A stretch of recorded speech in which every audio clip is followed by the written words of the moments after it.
Quando você encontrar o capítulo 22 de Gênesis, identifique aí, por favor, o versículo de número 15. Pois leremos a partir deste versículo e encerraremos a leitura no versículo de número 18.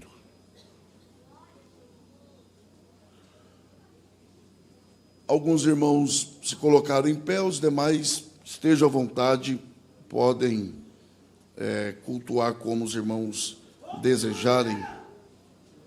Gênesis capítulo 22, a partir do versículo 15 até o 18. Os irmãos e as irmãs que encontraram, por favor, digam glória a Deus. Glória a Deus. A palavra do Senhor diz assim a nós: Então o anjo do Senhor bradou a Abraão pela segunda vez desde os céus, e disse: Por mim mesmo jurei, diz o Senhor.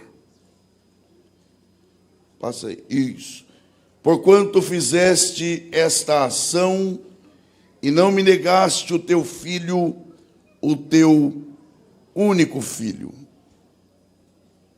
que deveras te abençoarei e grandissimamente multiplicarei a tua descendência, como as estrelas dos céus e como a areia que está na praia do mar. E a tua descendência possuirá a porta dos seus inimigos. E em tua descendência serão benditas todas as nações da terra, porquanto obedeceste à minha voz. E só os que podem digam amém. Podeis tomar assento, muito obrigado. E que Deus, por graça, mais uma vez abençoe a exposição, obrigado, de sua palavra. Nesta oportunidade, eu quero, evidentemente, com o indispensável auxílio do Espírito Santo e com o máximo de sua atenção, tratar um pouco sobre a obediência e os seus caminhos. Para isto, é importante que você atente, ou esteja atento, para algumas perguntas iniciais e que nortearão a nossa meditação nesta oportunidade. E a primeira pergunta que eu levanto a você que está bem atento é: desde quando e até quando a condição de Deus para um relacionamento real e saudável com o homem é a obediência? A partir de quando Deus e até quando Deus estabeleceu a obediência como critério, como condição para que tenhamos uma relação verdadeira e saudável com Ele? É claro, você dirá rapidamente que a obediência ela foi estabelecida por Deus já desde o primeiro casal, Adão e Eva. Mas a minha pergunta é para refletirmos se, em pleno tempo da graça, seria a obediência ainda uma condição de Deus, ou a graça ela anula esta condição? Seria a graça uma autorização para uma vida sem ser pautada pela obediência? Ou os tempos mudaram, as eras mudaram, mas o critério ainda é o mesmo? A segunda pergunta se ainda somos chamados à obediência. Seríamos nós, em pleno século 21, ainda chamados por Deus a uma vida de obediência? A terceira pergunta é para nós refletirmos sobre quais seriam os benefícios de uma vida sem as máculas da desobediência. Eu quero que você pense um pouco como deveria ser, ou como seria, por exemplo, o relacionamento entre um pai e um filho sem as consequências da desobediência. Como seria a vida sem as marcas, sem as consequências e os resultados da desobediência? O que eu estou propondo é tentarmos imaginar, e aí vem a quarta pergunta: como deveria ser o mundo antes da desobediência? Como era a vida até o homem ter desobedecido? A verdade é que não dá para imaginar, porque a gente já nasce em um ambiente marcado pelas consequências da queda. Então a gente não tem noção de como seria a vida antes da desobediência. Mas é uma coisa a se pensar: como era a vida antes da queda? Como era a vida até o homem desobedecer? E afinal de contas, por que ainda somos chamados à obediência? E de que forma a história de Abraão ela pode responder a essas questões? Se queremos de verdade, pelo menos tentar o que Deus quer nos ensinar nesta madrugada, é preciso olharmos para esta história, que nós lemos parte dela, e observarmos que o capítulo 22 de Gênesis está dividido basicamente em três partes. A primeira é o versículo de número 2. Deus se apresenta a Abraão e lhe dá uma ordem.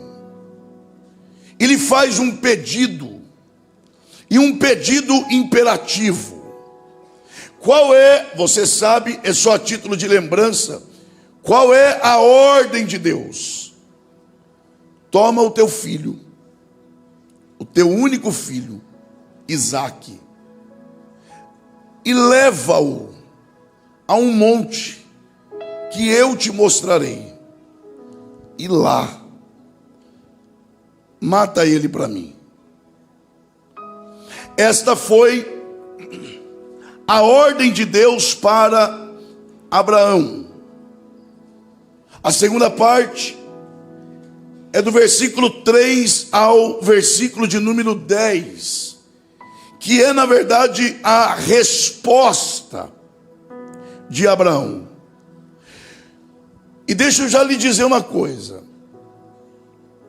há situações em que teria sido melhor não ter ouvido a voz de Deus, porque sempre quando Deus fala, não existe campo neutro. Sempre quando Deus fala, haverá uma resposta, haverá uma reação, ou será uma resposta positiva, ou uma resposta negativa. Mas ninguém ficará sem responder à ordem de Deus. E do versículo 3 ao 10, nós temos a resposta de Abraão a Deus. Versículo 2, Deus dá a ordem. Do 3 ao 10, Abraão responde. E responde positivamente. Ele faz exatamente como Deus havia lhe ordenado. E do versículo 11 ao 19, é agora então a resposta de Deus, a resposta de Abraão. Deus dá a ordem, Abraão obedece, e Deus lhe fala, renovando as promessas que ele já havia lhe feito. Então grave, Deus dá a ordem, Abraão responde, Deus renova as promessas.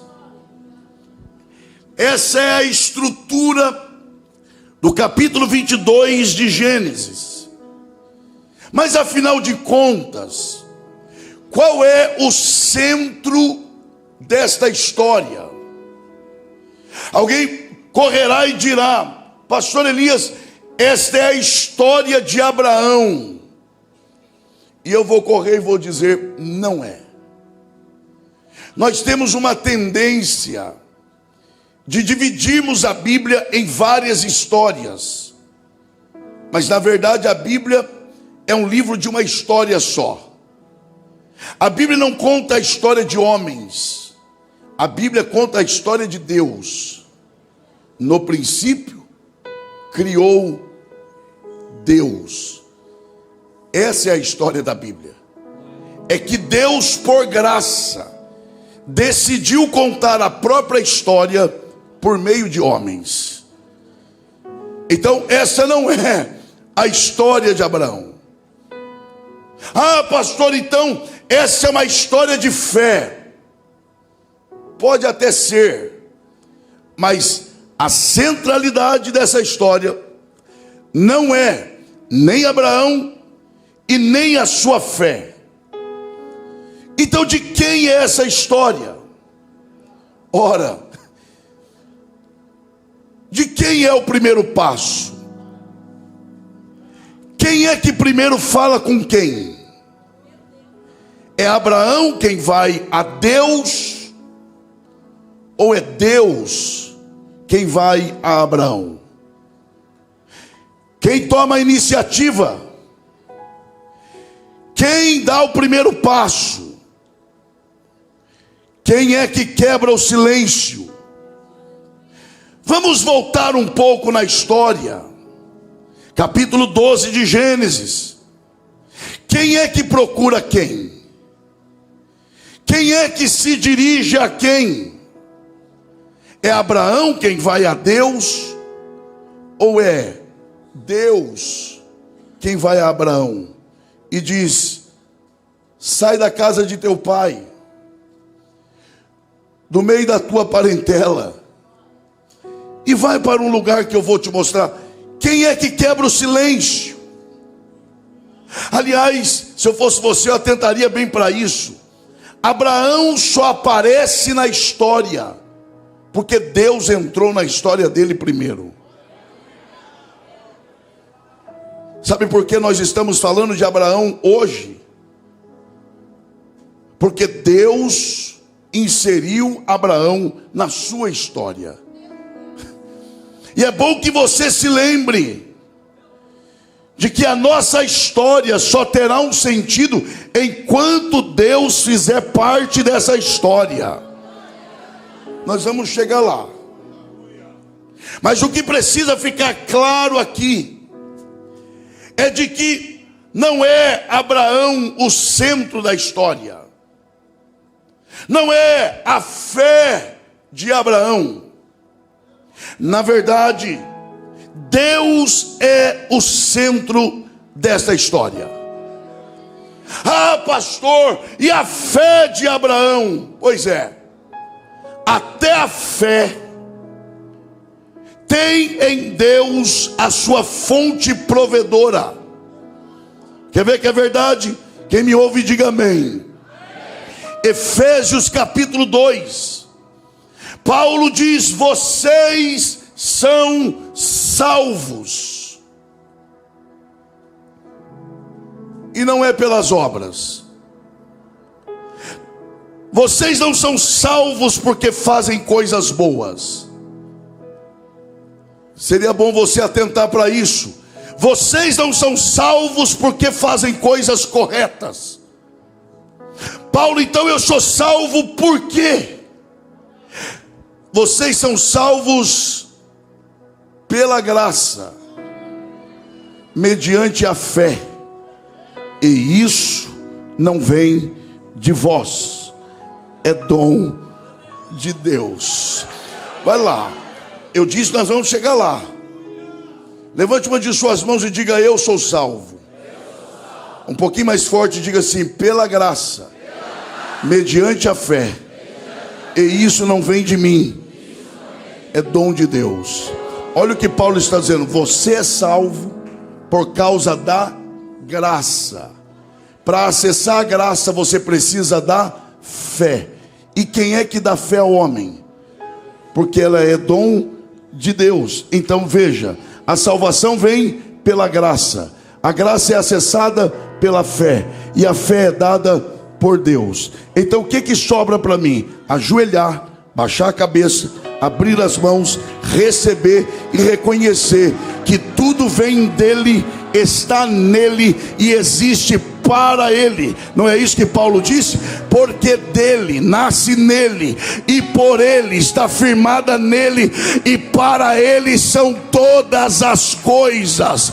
Ou seja, se estamos aqui é pela graça de Deus. Só quem reconhece essa verdade, aproveite, abra a sua boca, levante a sua mão e dê o melhor glória a Deus que você já deu aqui nessa madrugada. Nós vamos chegar lá. Então, Deus é o centro, Deus é a causa, Deus é a base, Deus é o objetivo. É Deus quem provê a fé. Mas não é só isso, é Deus também que chama, dá a fé necessária e depois ordena. Porque Deus sabe a quem pedir. Ele não pede essas coisas a qualquer um. Ele sabe quem tem disposição para dar. Ele sabe. Porque se é Ele que chama, é Ele que dá fé, e é Ele quem pede. Deus não erra nas escolhas. Faça força aí. Nós vamos chegar lá. Então veja, é Deus quem chama, é Deus quem provê a fé. E aí quando ele está com a fé madura, Deus diz: agora me entrega.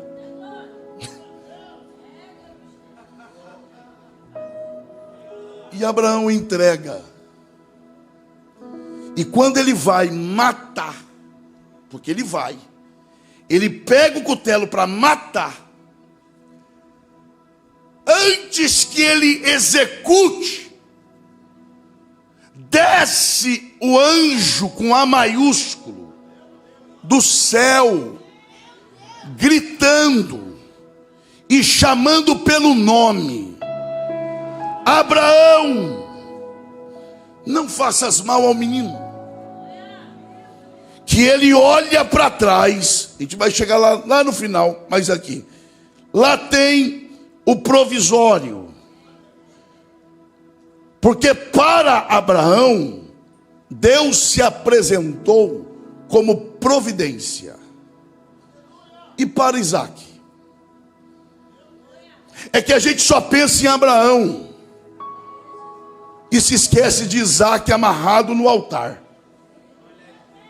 Se coloque no lugar de Isaac, o seu próprio pai, que falou a vida inteira de um Deus amoroso, mas que agora diz: mata seu filho para mim.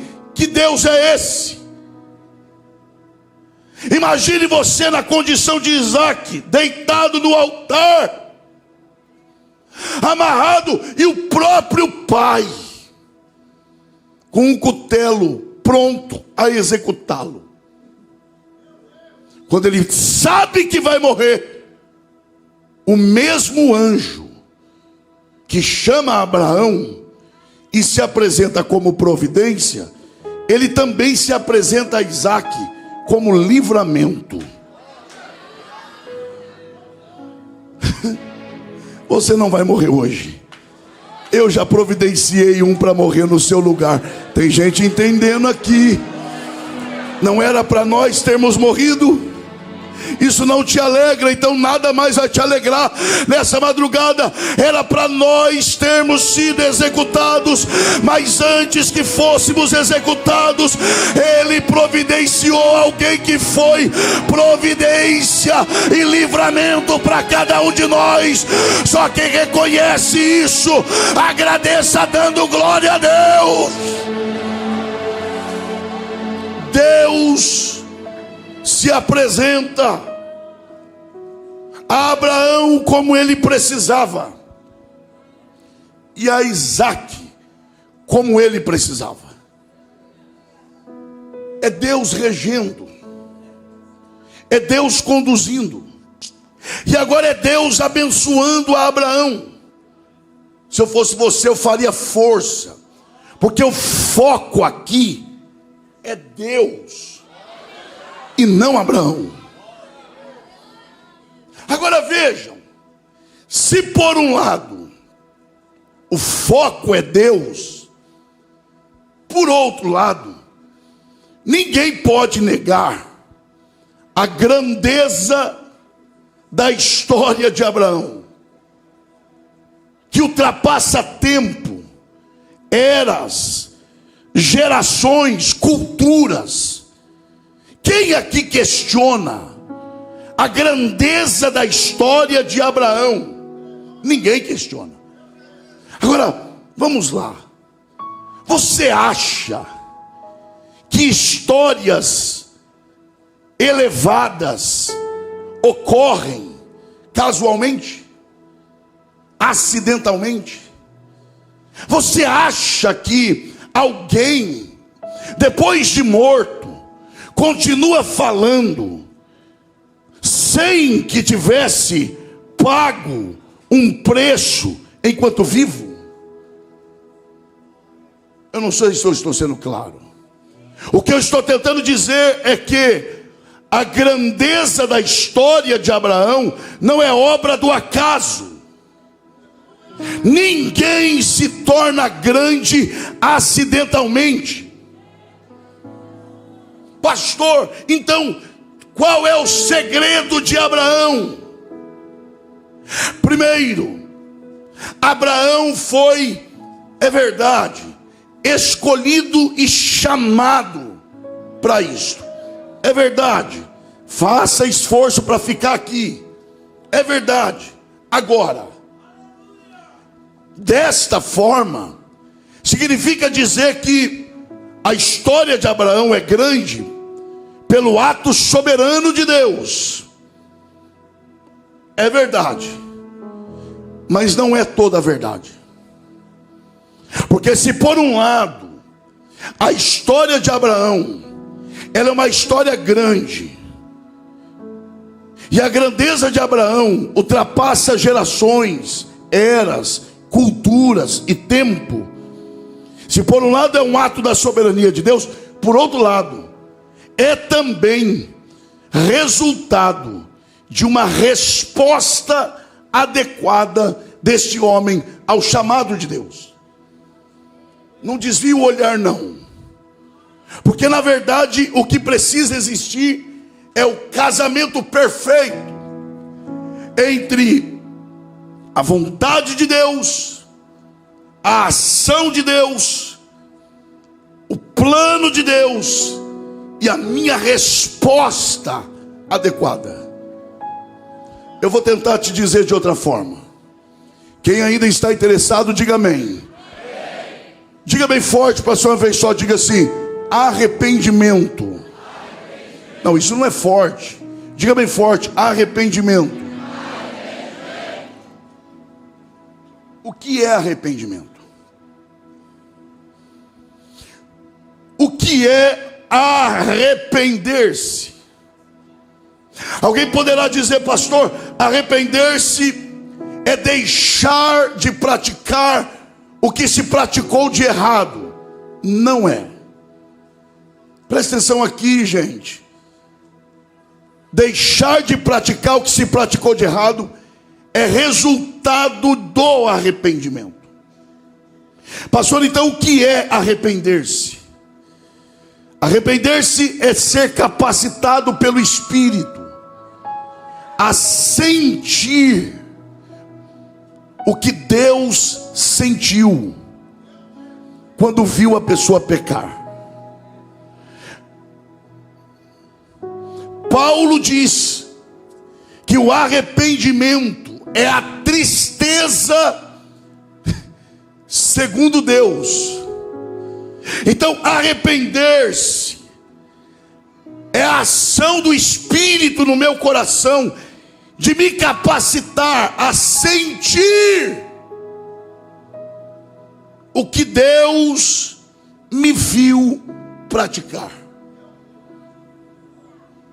Porque Ele viu. Ah, pastor, ninguém viu. Ele viu. E eu sei, e isso é desconfortável mesmo, eu sei. Não tenho problema com isso. Os que ficarem. Ele viu. É como a história que eu gosto de contar. A história de um porquinho. Alguém chegou e contratou uma pessoa e disse: eu te dou R$50 para você matar o porquinho do meu vizinho. Pode ir lá à noite que não tem ninguém. Está pago antecipadamente. Chegou no outro dia de manhã, matou o porquinho? Não. Mas você foi lá? Fui. Mas hoje à noite eu mato. Não matou. Terceira noite, não matei. E o que acontece? Eu sei que não tem ninguém lá. E por que você não consegue matar? Olha a resposta da pessoa. É porque todas as vezes que eu ia matar, o porquinho estava me olhando. Moral da história: sempre tem alguém vendo. Deus viu. E quando Deus viu, Ele sentiu algo. E o arrependimento é a ação do Espírito produzindo no meu coração exatamente a repulsa, a tristeza que Deus sentiu quando me viu pecar. Então diga bem forte assim: arrependimento é obra exclusiva do Espírito. Aí alguém poderá dizer assim: pastor Elias, e aqueles que não conseguiram receber esta ação do Espírito, o que é que ele faz? É aí que vem a nossa participação. Se você ainda não recebeu isso, o que é que se faz? Você se volta para Deus, se joga diante dele e diz: enquanto o Senhor não produzir esse sentimento no meu coração, eu não saio da tua presença. Isso aqui é o que? É você entender que quem opera é Deus, mas quem coopera somos nós. Ele age, mas ele age também em parceria com o homem. Ou seja, Deus chamou Abraão e Abraão respondeu positivamente. Deus está ecoando a sua voz aqui nessa madrugada, e Ele conta com pessoas que reajam positivamente à sua voz. Na verdade, é o que Paulo diz: nós não somos operadores, Nós somos cooperadores. Ele opera e eu coopero. Ele faz e eu vou participando. Ele atua e eu vou ali à volta, fazendo parte do projeto dele em minha vida. Deus quer uma resposta da sua parte diante do projeto dele para a sua vida. E nós precisamos ter cuidado, porque a gente quase venera Paulo. Mas Paulo era homem, e ele quase incorre nesse erro. Lembra quando ele escreveu? E olha o que ele disse: eu trabalhei mais do que todos. A gente acha bonito porque é Paulo. Agora imagine a cena: você lá na igreja onde você congrega, festa de aniversário da igreja. Aí levanta o irmão para dar um testemunho. Ele diz: irmãos, eu sou humilde, mas eu tenho que reconhecer, muitos trabalharam por esta obra, mas ninguém trabalhou mais do que eu. É isso que Paulo falou: eu trabalhei mais do que todos. Ponto e vírgula. É como o Espírito Santo corrigindo, e ele escrevendo, ele diz: eu não. A graça de Deus operou através da minha vida. Oh, glória a Deus. Na verdade é Deus operando e nós cooperando. É Deus trabalhando e a gente auxiliando. É Deus indo na frente e nós atrás. É Deus ditando o caminho e a gente respondendo positivamente. Deus está nos chamando a um grande projeto. Basta respondermos adequadamente a esse projeto. Quem está entendendo a voz de Deus, dê um brado de glória nesse lugar. Oh, glória a Deus. E é claro, eu não vou cansar vocês, mas é claro, isso custou caro a Abraão. E custou o quê? Tudo. Tudo. Olha a primeira frase de Deus para Abraão. Deus não disse quem ele era, de onde ele vinha. A primeira coisa que Abraão ouve de Deus é o quê? Sai da casa de teu pai.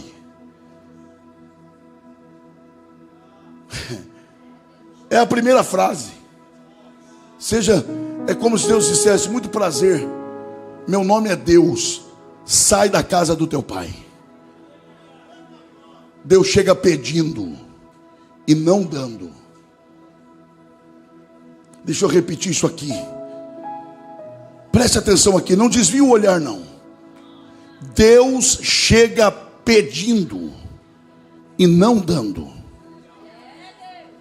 Porque com Deus, para você ganhar, primeiro você tem que... É até difícil falar, mas vamos lá. Para ganhar com Deus, primeiro você tem que perder para Ele.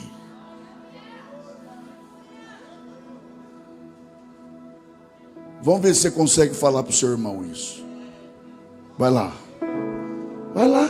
Olha para o seu irmão e diga: quer ganhar com Deus? Tá vendo? Não vai. Não vai. Mas vai lá, faz força, vai lá. Poxa, pastor, de madrugada. Pastor Moisés é meu amigo há tempo, ele sabe como é que é. Vai lá, olhe para quem está do seu lado e diga: para ganhar com Deus, primeiro tem que perder para Ele. Sai da casa do teu pai.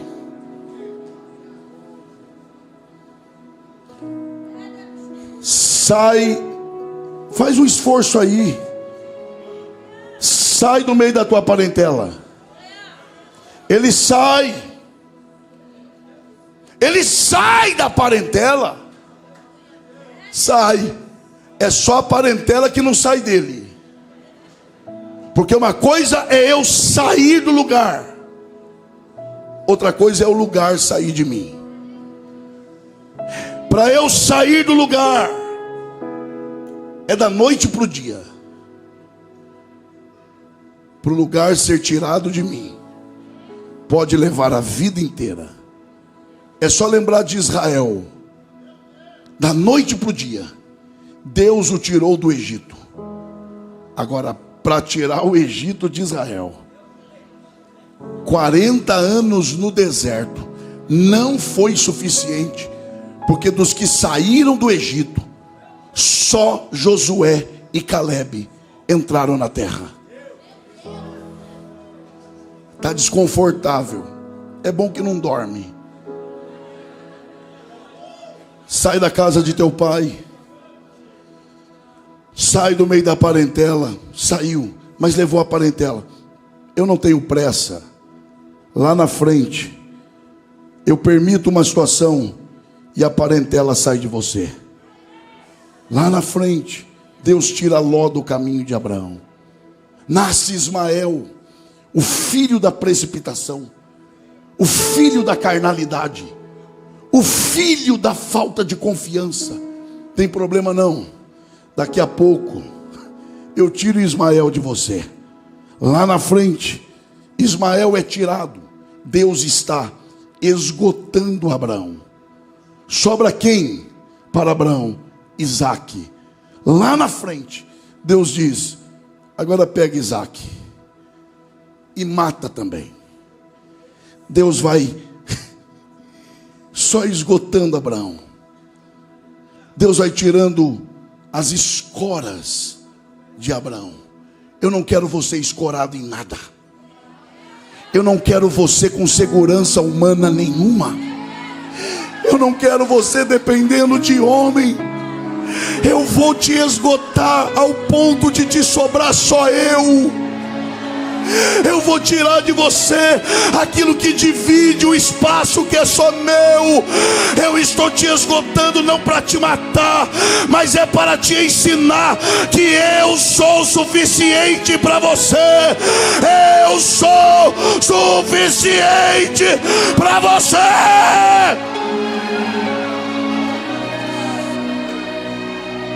Deus está tirando, não é para te matar. Os nãos que o Senhor recebeu não foram para te matar. Foi para provar que Ele quer ser o teu sustento, a tua suficiência, e que tudo vem dEle e é para a glória dEle. Ah, se nós fôssemos contar a trajetória, portas fechadas,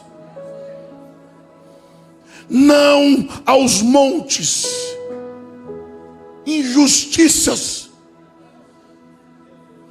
gritos e gritarias de te colocando para fora.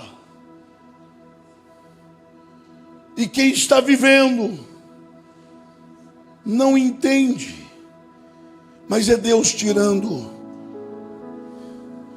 as facilidades. É Deus literalmente tirando o seu chão. Você não vai pisar no chão humano. Você nasceu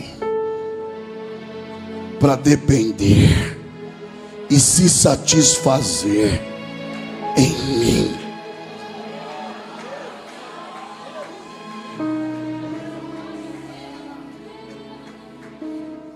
Olhe bem para cá. Essa é uma máxima. O que é que Deus tem exigido de você? Nada. Se preocupe. Porque se Deus não tem exigido nada de você, é porque o projeto dele é na mesma dimensão. Porque as exigências de Deus, elas são no mesmo nível do projeto. Não, minha vida é leve. Pois é, o projeto também deve ser leve. Geração leve. Geração do culto que te dá leveza, que não te exige nada. Geração do culto que te faz bem.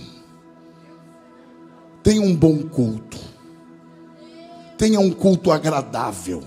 Agradável? Eu espero que o seu culto seja leve. Leve. Os profetas chamavam a revelação de Deus de o peso do Senhor. Tem nada leve. O que é que Deus tem exigido de você? Nada. Então se preocupe. Ah, pastor, Deus tem exigido pouca coisa. Se preocupe. Pastor, Deus tem exigido coisas pesadas demais para mim. Se alegre. Eu sei que é difícil, mas se alegre, porque é sinal de que o projeto dele também é coisa pesada. E aí, depende, nós vamos chegar lá, depende do nível de sua vida. É só se lembrar o que Paulo disse aos Gálatas, falando sobre as duas naturezas que operam em nós. E ele diz, na metáfora, para ficar mais claro, na simbologia, que Ismael representa a carne e Isaque a vida no espírito. É lindo demais, porque Paulo diz que quando Isaque cresceu, Ismael começou a persegui-lo. Enquanto Isaque era pequeno, não incomodou. Foi Isaque crescer, não teve espaço para os dois. O dia que a dimensão da nossa vida espiritual aumentar, não terá mais espaço para a carnalidade. E as exigências de Deus é justamente para aumentar o nível da sua vida espiritual. Portanto, não reclame de Deus, agradeça a Deus, porque as exigências dele é no nível do projeto dele para a sua vida. Quem deseja a graça de Deus para suportar isso, levante a mão e adore ao Senhor. Onde está a mão que você levanta para adorar ao Senhor? Seja uma bênção na vida de quem está perto de você. Toque o ombro dessa pessoa com respeito, é claro, e diga: Deus vai te dar graça para suportar. Deus vai te dar graça para entregar. O nível vai subir da sua vida espiritual.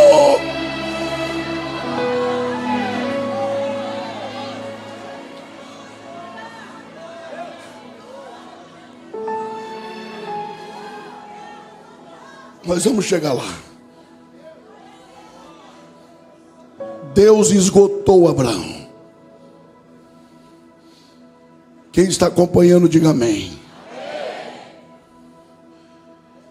E nesse processo, isso, de esgotamento,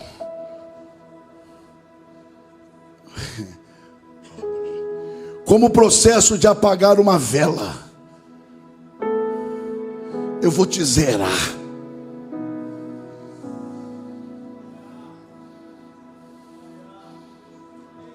Não é o pedido de uma foto que vai te ensoberbecer, que vai te fazer te sentir alguma coisa, porque você vai saber por onde você passou. Deus vai te esgotando. Nesse processo de esgotamento, A obediência de Abraão foi irrestrita. E é interessante, pastor Moisés, me dirijo ao senhor com respeito, é interessante que a promessa que Deus fez a Abraão foi junto de Sara. Mas o pedido para que Abraão matasse Isaque foi na individualidade. Há coisas que Deus lhe falará na coletividade, mas há coisas que Deus vai pedir só para você, e você terá de ser capaz de enfrentar sozinho, calado, todos te olhando e dizendo: tá tudo bem. Não tá. Então por que você não fala? Então por que você não se abre? Porque o que Deus está exigindo de mim é só de mim. Existem coisas que Deus pedirá só para você. Que os espirituais entendam.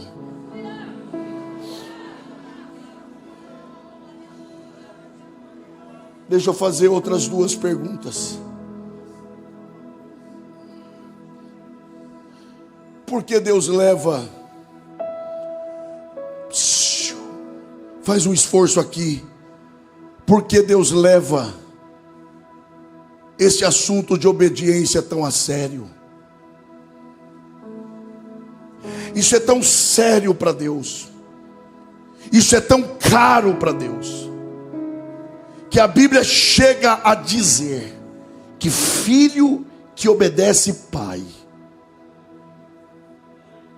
vive mais sobre a terra. Você tem noção do que seja isso? Que negócio é esse, capaz de determinar se eu vivo muito ou pouco? Por que Deus leva? Não desvia o olhar não. Por que Deus leva o tema da obediência tão a sério? Por amor à sua alma, dobre a atenção. Não existe campo neutro quando o assunto é obediência. Cada ato de desobediência reflete o caráter de alguém e faz Deus se lembrar desse alguém. Não perca não.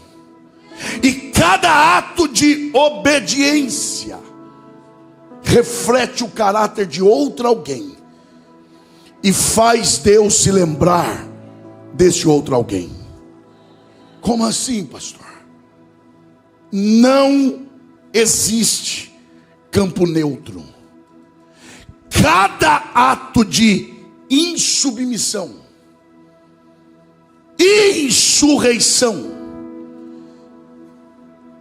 desobediência e rebelião reflete o caráter do pai da desobediência. E tem gente que conversa nessa hora. Não fui claro, eu serei. E não importa a hora. Cada ato de desobediência só faz Deus se lembrar do diabo.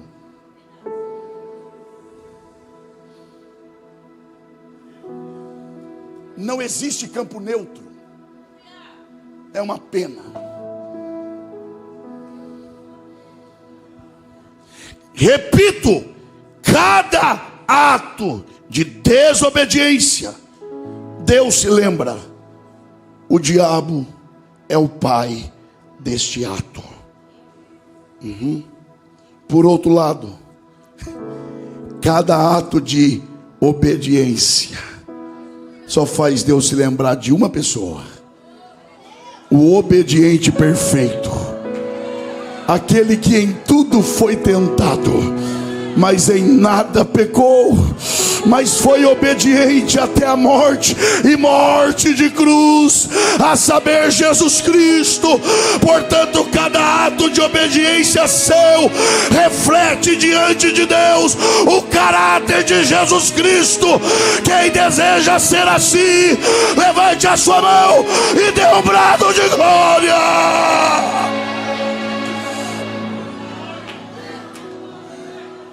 Com quem você quer se parecer? Quem ainda está entendendo, diga amém. Segunda pergunta. A primeira foi: por que Deus leva isso tão a sério? A segunda pergunta é: o que o homem perdeu quando desobedeceu? Eu não vou cansar vocês, mas ouça pelo menos isso. O que o homem perdeu quando desobedeceu? Isso aqui é central para a sua vida. Diga bem forte para você uma vez só, diga assim: Deus criou. Não, diga mais forte para eu acreditar que você está animado. Vai lá, diga: Deus criou o homem perfeito. Sabe o que você acabou de dizer? Você acabou de dizer que quando Deus fez o homem, Deus fez o homem perfeito em relação a Ele mesmo. Não olhe para o lado não, olhe para cá. Eu vou tentar te explicar o que é que eu quero dizer. O homem olhava para ele, para si mesmo, e sabe o que ele dizia? Não me falta nada. Sabe essa sensação?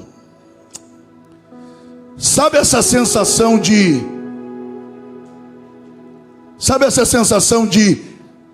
eu quero mais? Vou repetir aqui. Sabe essa sensação de eu quero mais? Não existia. Sabe essa sensação provocada por algumas mensagens? Busque mais, queira mais, você pode mais.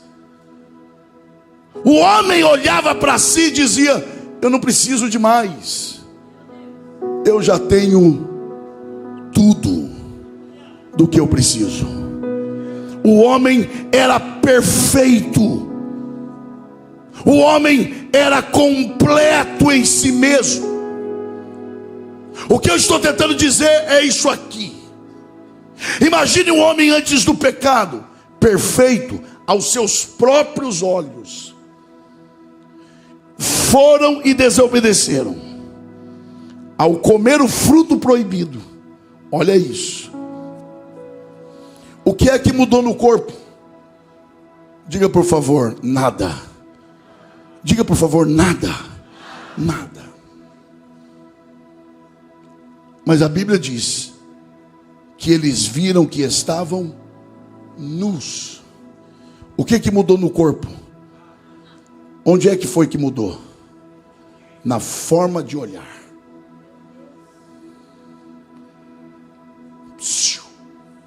Isso é muito sério. Eu vou terminar já. Mas você precisa entender isso aqui. Porque o pecado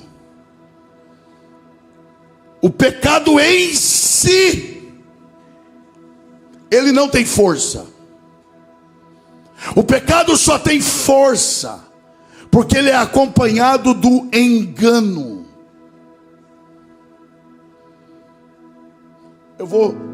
Olhe para cá, gente. Por amor à sua vida, preste atenção nisso e eu encerro. Mas isso aqui você precisa ouvir. Eu vou rasgar aqui, por exemplo, o pecado do adultério. O ato sexual ilícito é igual a qualquer outro. Porque o pecado em si não tem força. Ele ganha força no engano. Você vai ter o que nunca teve. Você vai sentir o que nunca sentiu. Você vai ser valorizado e valorizada como nunca foi. O que te falta nesse outro relacionamento, não vai te faltar nesse. E quando a venda dos olhos cai, descobre que era a mesma coisa. Quer ver que é verdade? Deus disse para o casal: comam de tudo. Olha a serpente. Quer dizer que vocês não podem comer nada. Deus disse: coma de tudo, menos daquele. A serpente vem e diz: então por que não pode comer aquele também? É porque Deus disse que nós vamos morrer. Olha o engano. Não. Porque fruto por fruto é tudo igual. Fruto por fruto é tudo igual. Não pode comer de tudo.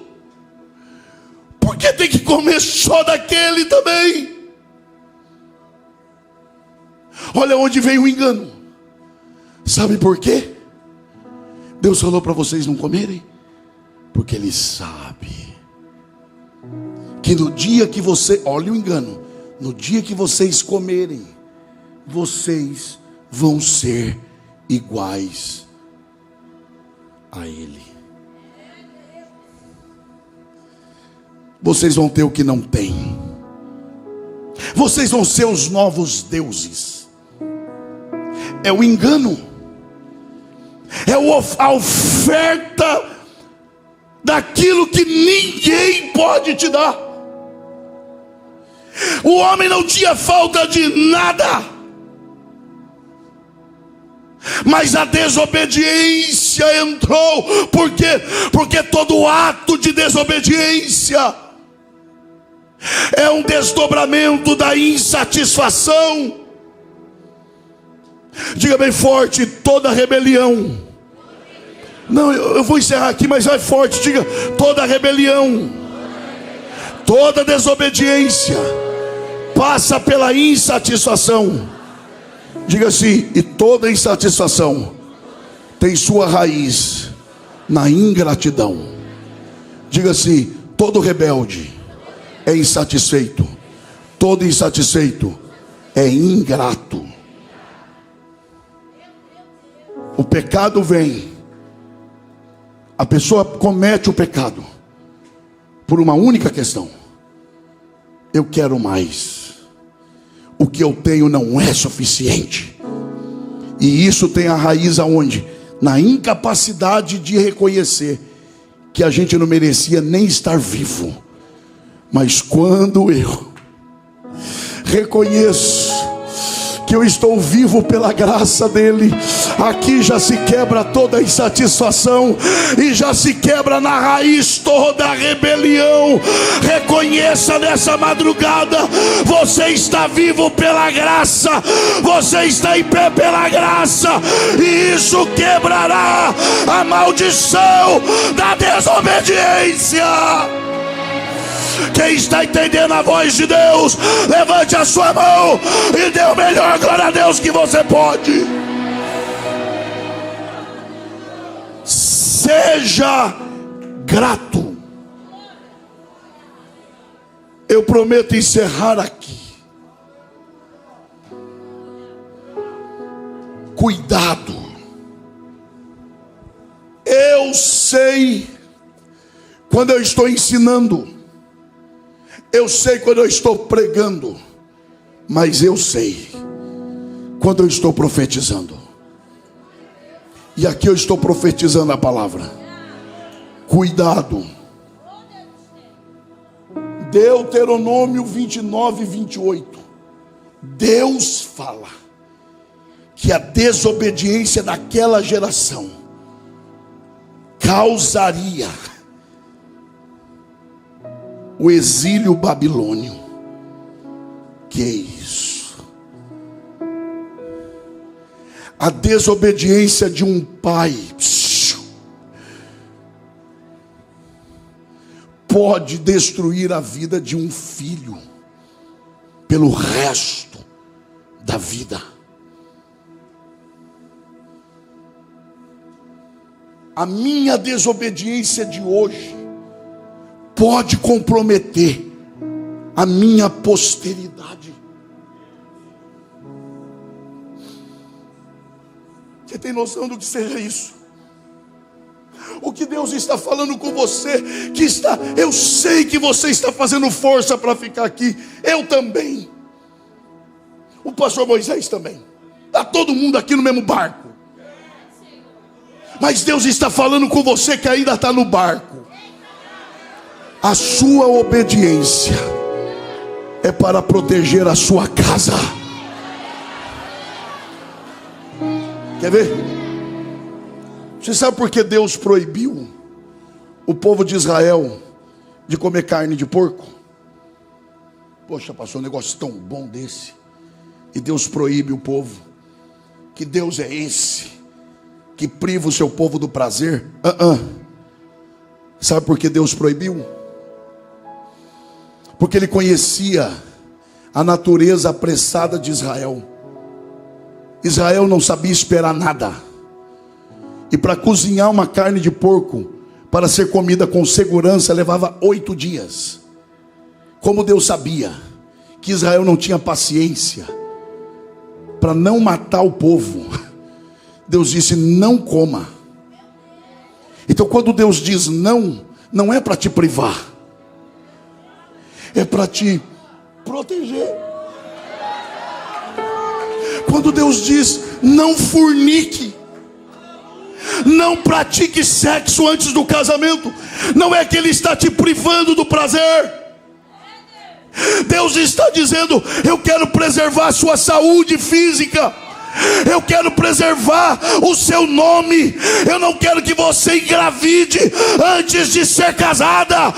Eu estou fazendo isso para te proteger. A desobediência de alguém, eu pelo menos acho isso muito sério. De todo o meu coração, eu olho para o Filho do Senhor, de todo o meu coração, e eu vejo no Mateus o resultado de uma vida de obediência. O Mateus não é normal, e nunca foi, e isso não é mérito dele, isso é fruto de uma casa com os pés fincados na decisão de obedecer à voz de Deus. Deus está falando com pais aqui hoje. Pare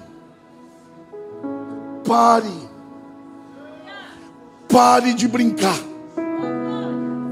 pare de achar que a vida espiritual é entretenimento. Pare de achar que está tudo certo. Canta aqui, pula aqui e pratica coisas terríveis lá fora. Pare. Deus quer proteger a sua casa, Deus quer proteger os seus filhos, Deus quer proteger a sua posteridade.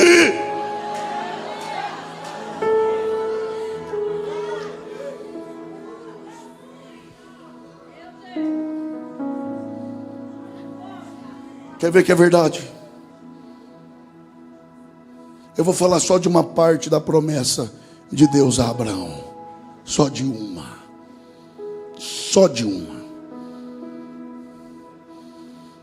Deus, dentre outras coisas, falou para ele: engrandecerei o teu nome.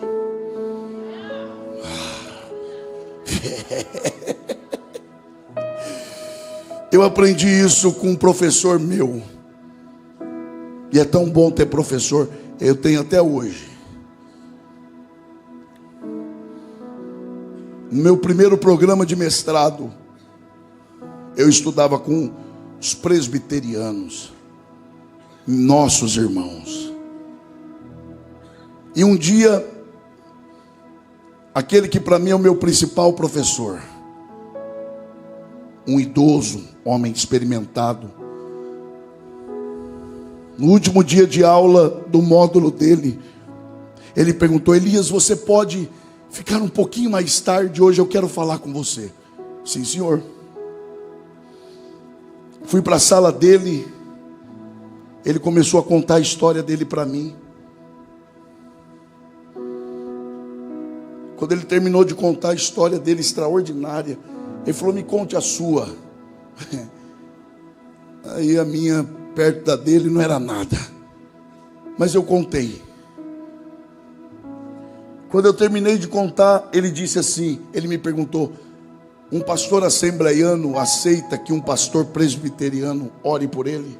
Eu falei: só se for de joelho. Ele falou: então ajoelha. Eu ajoelhei, ele começou a orar por mim. Um homem com mais de 70 anos.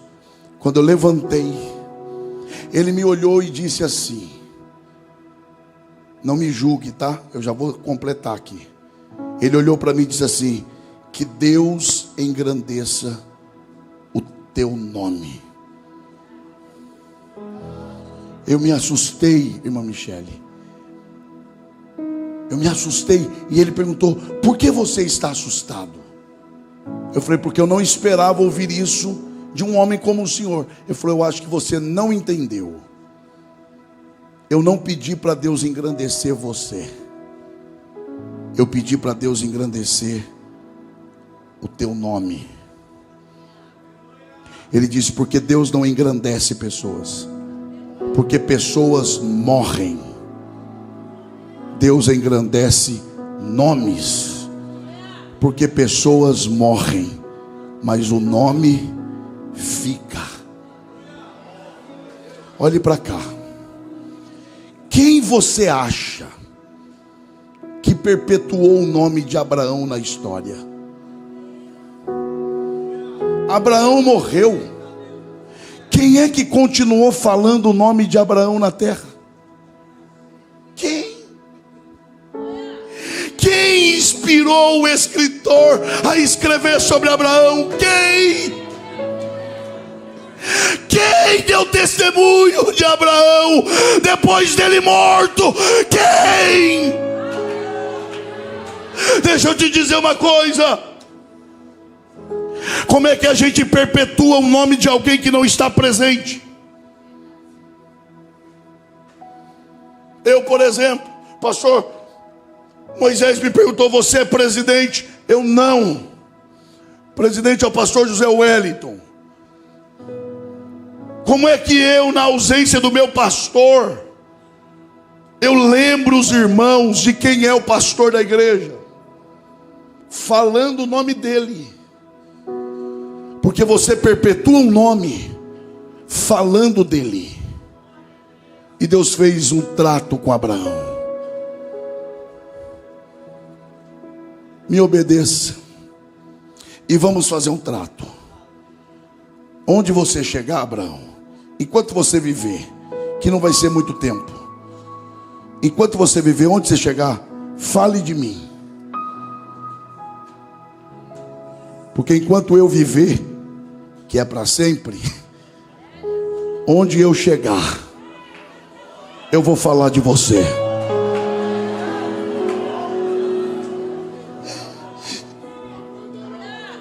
Fechado? Quem é que não fecha?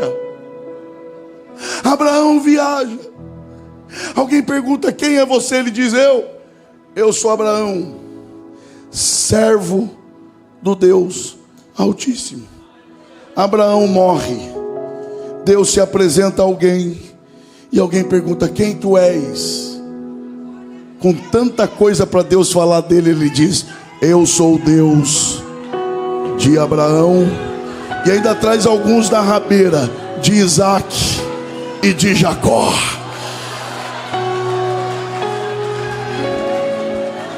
Vale a pena obedecer a esse Deus.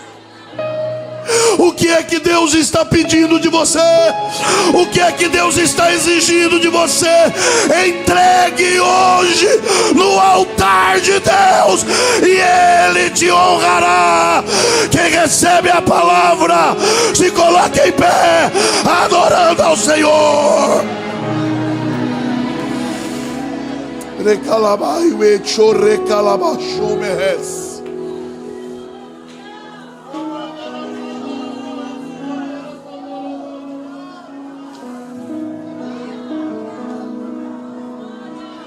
Você pode abraçar essa pessoa que está perto de você. Diga para essa pessoa: a sua obediência vai guardar a tua casa, vai proteger os seus filhos. Ah, mas eu ainda nem casado sou, nem casada sou. Pois Deus está contando os seus atos de obediência hoje, e Ele já está preparando o que você precisa. Ele é a fonte de satisfação. Ele é a fonte de satisfação. Você não precisa de nada além dele, além dele. Obedeça a Ele, e Ele se encarrega de te honrar. Eu sinto a graça de Deus aqui.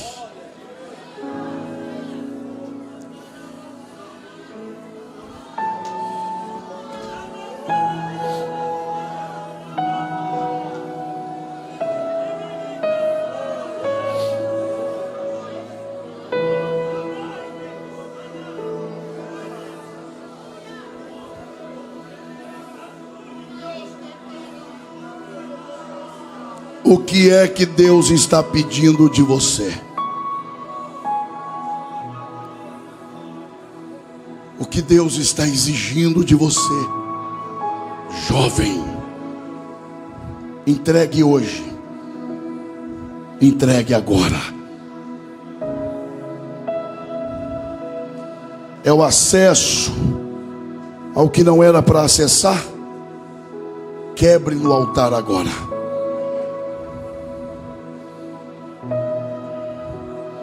Você está abrindo uma legalidade que você não faz ideia.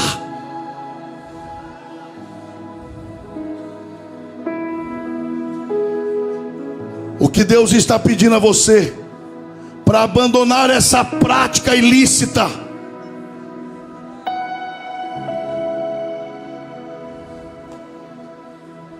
Deus ainda está te dando uma chance. Entregue no altar agora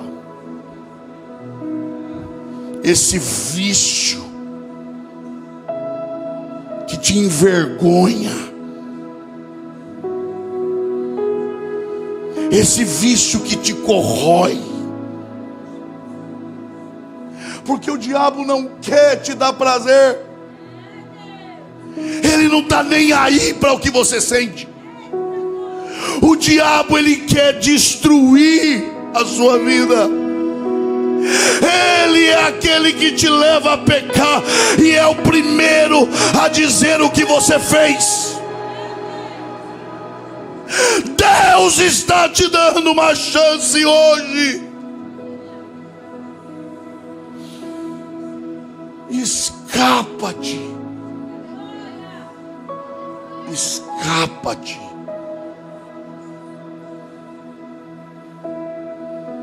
Eu não sei ser diferente. Eu vou fazer 2 perguntas e a gente vai orar. Se a resposta, a primeira, for positiva, você levantará a sua mão direita. E se a resposta, a segunda, for positiva, junto da direita, você levantará a sua mão esquerda. Primeira pergunta: quem aqui reconhece que, embora sejamos chamados a obedecer ainda hoje. Todavia você reconhece, e com a mão direita levantada quer se render, dizendo a Deus, mesmo sem palavras: eu reconheço que eu ainda não te obedeço como eu deveria obedecer. Só quem reconhece que ainda não obedece como deveria e como Deus merece. Eu já estou com a minha mão levantada. Ao levantar a sua mão direita, você está dizendo a Deus: eu reconheço. Dos que levantaram a mão direita, reconhecendo que não obedece como deveria, quem aqui quer levantar a mão esquerda junto da direita, como sinal dizendo para Deus: embora eu não consiga ou não seja obediente como deveria, eu reconheço que sozinho eu também não consigo, e para isso eu dependo da tua graça. E onde tiver mãos levantadas, a graça de Deus vai te tocar aí agora. Não é pelos teus méritos. Se jogue. Se jogue diante de Deus. Ele é a tua satisfação. Ele é o único capaz de satisfazer o seu coração. Não há sexo, não há droga, não há prática, não há nada capaz de satisfazer o teu coração. Deus está dizendo, de mãos levantadas: recebam a minha graça, recebam a minha presença e sejam capacitados a me obedecer. Quem pode orar aqui? Quem é capaz de orar sem depender do pregador? Quem é capaz de orar sem depender de alguém orando no microfone? Ore, ore, ore. Peça misericórdia, peça misericórdia, peça perdão, peça perdão. Clame pela graça. Tem alguém orando aqui? Você tem 30 segundos para orar. Ore como se fosse a última oração. Escapa-te. Você não precisa disso. Você não nasceu para isso. Eu clamo pelo amor de Deus. Escapa-te hoje.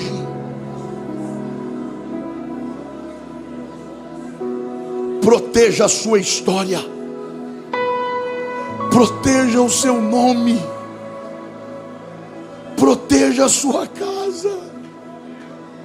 Proteja a sua família.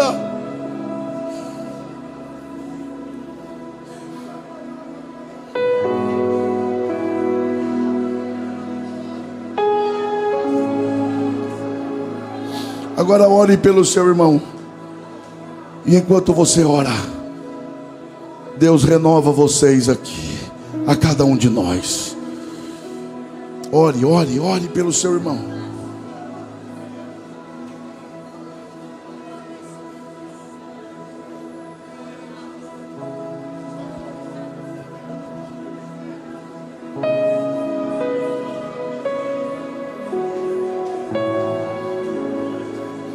Você que deseja entregar a sua vida ao Senhor Jesus, você que se afastou dos caminhos do Senhor, cadê você? Entregue hoje a sua vida. Cadê você? Cadê você que quer voltar agora? Saia do teu lugar e venha. Saia do teu lugar e venha. Eu sei que há alguém aqui que precisa voltar para os caminhos do Senhor agora. Onde está você? Venha mesmo. Está vindo aqui uma vida preciosa para Jesus. Faça festa, porque no céu já está tendo festa. Aqui está a segunda vida para Jesus. Faça festa, porque no céu já está tendo festa. Onde está a terceira vida para Jesus? Onde está a terceira? Está aqui? Aqui está a terceira vida, a quarta vida, a quinta vida para Jesus, a sexta vida para Jesus. Glorifique ao Senhor nesta madrugada. Cadê a sétima?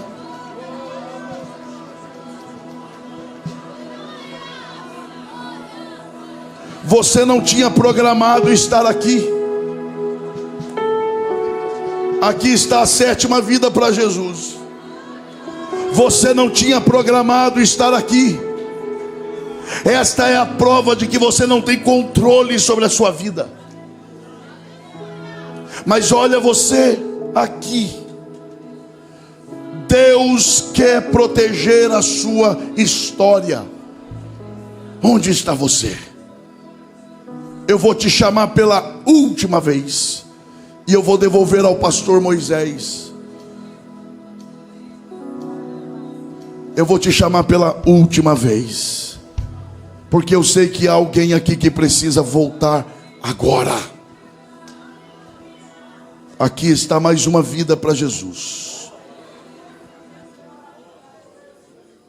Cadê a oitava? Eu vou insistir com você. 30 segundos. Você precisa voltar agora.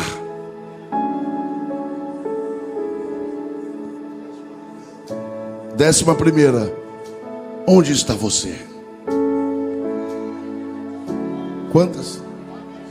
Na internet. Ali está a 12ª vida para Jesus. 13ª vida para Jesus. 14ª vida para Jesus.